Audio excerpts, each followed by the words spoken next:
It is the end of October and the weather is finally starting to cool down, or well, sometimes it cools down and then it jumps right back up into the 80s, but at least the leaves are changing, the bugs are finally starting to go away, and the talk of the October lull has been kicked off again. Oh, I forgot my fancy, I'm a YouTuber light, guys, pay attention to me.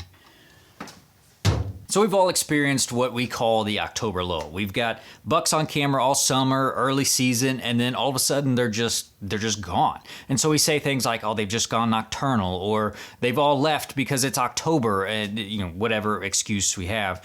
But there's been research out there for a long time, but recently Mississippi State did a research study on a buck's movements throughout the entirety of October. And so they put together a short video showing this buck's movements, and I'll let it play so you could see that this buck moved a lot during October, and it's not all at nighttime. It has the time frames on there. You could see how this buck didn't just, like, as soon as October hit, jump to a different place. This buck moved a lot, so there are plenty of opportunities to intercept him. And I really encourage you to go to MSU Deer Lab's website or listen to the podcast so you can hear the full episode. Listen to them talk about this full study because they do a much better job of explaining what all went on. They have a way of explaining things to where even dumb people like me can understand it. But go give that a listen or a watch. So if these GPS collar studies still show that bucks consistently move in October, they don't just shut down as soon as it hits 10-1 and then pick back up once it hits November 1st, why do we think that there's this October lull? Why do we feel like that all buck movement just tanks as soon as we hit October? Well, depending on if you're a glass half full or a glass half empty type of person, this may or may not be good news.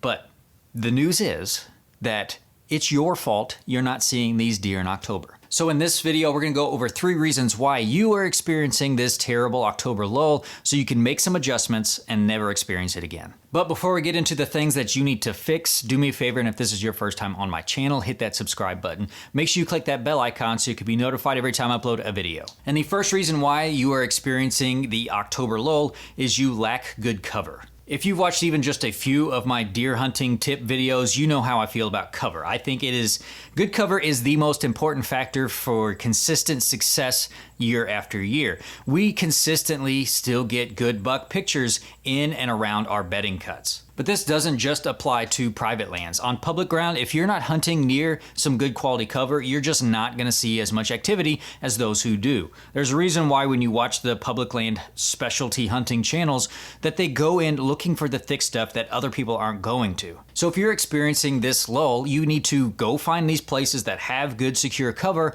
or you need to work hard in the off season to create it on your property. This not only makes your deer feel more comfortable, but it will provide some more woody browse for the stressful periods. It'll help your hunting in October, and it'll help your hunting in November. And the second reason why you are experiencing an October lull is you are not adjusting to acorns, or you're relying too much on your food plots. If you only hunt over your food plots, especially during the second half of October, you're just not gonna see as many deer as if you were to find where the acorns are. That's what deer are gonna key in on.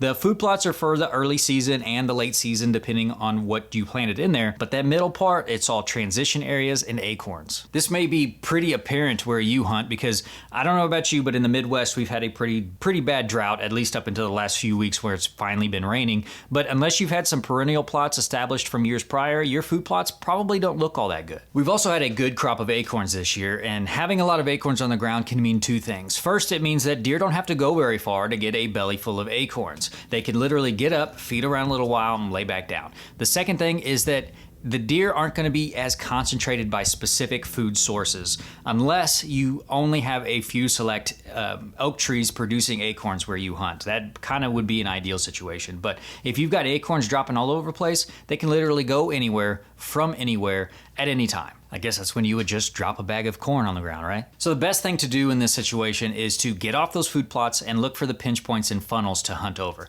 Because even though that they can come from anywhere and go almost anywhere, the topography and habitat features still funnel down deer movement. I mean, that doesn't change, or usually doesn't change from year to year unless you've got some drastic things happening. But these things will be consistent. So look for those pinch points, the saddles, the benches, any other habitat feature that funnels deer movement down, because it will take that broad swath of movement and put it into a more predictable place. And the third reason why, and probably the most likely reason why you're experiencing the October lull, is you or the people around you are putting way too much pressure on the deer. There's a certain amount of pressure that you just absolutely have no control over, whether that's other people on public land or your neighbors on private land. There are some things that you can do to kind of help that situation to where you're not experiencing quite the same lull that everybody else is. First, you can capitalize on the pressure of other hunters. You just need to know where to hunt them and how to properly access them. Look for the escape cover when the pressure starts getting high. Deer are going to seek out these areas to get away from these eager, careless hunters. And second, you need to make sure that you are managing your pressure properly. Only hunt on high percentage days and make sure that your access is rock solid, or at least as unobtrusive as possible.